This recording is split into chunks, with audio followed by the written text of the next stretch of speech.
Agricalal, bonjour, vous êtes président fondateur de Didroéducation. Alors au sein de Didroéducation, il y a une école spécialisée dans les métiers de l'environnement, l'IGPN. Alors vous connaissez bien les métiers de l'environnement, ce sont des métiers très porteurs, très demandés, très à la mode. Absolument. Bonsoir Nicolas. Alors effectivement, je vais faire un petit topo sur les métiers de l'environnement. Alors, les métiers de l'environnement sont très très vastes. Dès qu'on parle de la nature, on parle du métier de l'environnement. Alors il y a les métiers de l'environnement dans évidemment toute la partie recyclage, qui est peut-être un peu la moins sexy. Nous, on est focalisé sur la gestion et protection de la nature. On a un écosystème, on a un bout de nature, et comment on peut faire pour protéger ce bout de nature. Alors ça peut être un parc naturel, ça peut être une réserve, ça peut être un espace à l'intérieur d'une ville, ça peut être tout un tas de choses. Alors, pour parler des métiers, en fait, on pourrait en parler de manière assez longue, mais j'aimerais vous raconter une petite histoire. On avait un étudiant de chez nous qui s'appelle Maxime, donc si jamais vous procurez la plaquette de l'IGPN, vous verrez qu'il y a les productions de Maxime dans cette plaquette, je ne vous dis pas encore lesquelles, je fais du suspense. Maxime était un étudiant chez nous qui n'était pas forcément extrêmement travailleur, comme de nombreux garçons qui arrivent chez nous, qui ne savent pas vraiment ce qu'ils veulent, ils sont passionnés par la nature, ils aiment être dehors, ils aiment aller faire de la reconnaissance d'oiseaux, ils aiment aller chasser, pêcher de temps en temps, etc. Bon, bref. Ce sont des passionnés de nature. Donc Maxime a fait chez nous un bac+2, puis il a continué après avec un bac+3.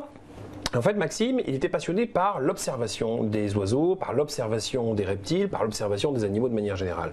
Il a commencé à vouloir voyager pour aller observer des animaux ailleurs que, évidemment, sur le territoire européen.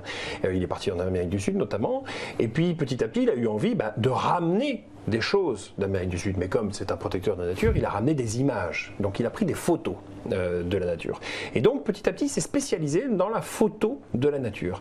Et comme c'était un peu un aventurier et qu'il aimait bien, il aime toujours d'ailleurs aller parcourir des terrains un peu nouveaux, il a commencé à faire des reportages photos dans des endroits de plus en plus exotiques, de plus en plus reculés, et il a commencé à prendre des espèces en photo que des chercheurs européens n'avaient jamais vues et n'avaient jamais pu avoir l'occasion d'approcher.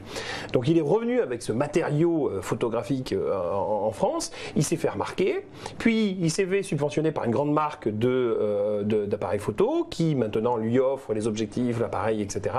Et maintenant il guide des opérations de scientifiques en Amérique du Sud particulièrement, et il les amène dans des territoires un peu reculés dans lesquels ils n'ont pas l'habitude d'aller pour faire de la reconnaissance, pour faire de l'étude sur certains mammifères, sur certains oiseaux, sur certains types de reptiles, etc. Et tout ça, c'est la passion qu'il a développée. Donc en fait, il a développé une passion d'observation et une passion de photographie en même temps. Et aujourd'hui, les productions qu'il y a dans la plaquette, c'est que la plaquette IGPN est intégralement faite avec les photos de Maxime. Donc sur la plaquette, vous verrez, il n'y a que des photos de Maxime, et c'est lui qui les a toutes prises, ce n'est pas une banque d'images achetée sur Internet ou autre. Et en fait, c'est ça sa spécialité. Donc en fait, tout ça pour dire que les métiers de la nature, c'est quoi? C'est une passion. Aimer la nature, c'est une passion. Vouloir la protéger, c'est une passion. Et chacun la développe comme il veut. On a des étudiants qui montent des gîtes. On a une étudiante qui est chargée de mission près de la SNCF, qui fait des études d'impact. Quand on crée une ligne grande vitesse, eh ben on étudie l'impact qu'elle a sur la nature. Et donc, les mesures conservatoires qui sont prises par les sociétés qui mettent en place la ligne. On a des étudiants qui travaillent dans des associations. On a des étudiants qui travaillent dans les parcs, dans les réserves, évidemment. On a des étudiants qui travaillent dans des villes. On a même un adjoint au maire d'une ville du sud de la France qui est spécialisé en écologie. Alors c'est pas l'écologie politique, peu importe, mais c'est l'écologie de comment on entretient le territoire et comment on fait pour toujours faire en sorte que la nature et l'homme puissent cohabiter ensemble. Donc c'est ça. Les métiers de la nature sont très très nombreux. Alors des métiers de passion, insoupçonnés comme celui de Maxime, et des formations, puisque vous avez parlé des exemples de Maxime, bac+2, un bac+3. Absolument. Alors en fait, vous avez deux grands schémas de formation. Vous avez un BTS qui s'appelle BTS Gestion et Protection de la Nature, que nous faisons au cours d'Hydro. Et puis on a une école spécialisée qui s'appelle l'IGPN, Institut de Gestion et Protection de la Nature, dans laquelle on a évidemment le bac+2, le bac+3 avec le bachelor, et on va jusqu'à ingénieur en environnement, donc jusqu'au bac+5.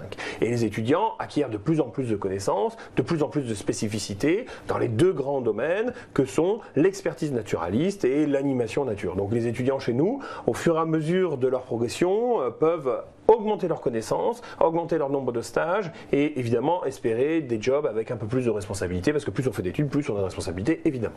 On peut retrouver les photos de Maxime sur votre site? Absolument, le site en est truffé, et je conseille à tous les gens qui veulent recevoir la plaquette de se la procurer. Ils verront de très très belles photos, notamment d'oiseaux. Juste l'adresse du site pour ceux qui igpn.fr. igpn.fr. Agricalal, merci. Merci à vous.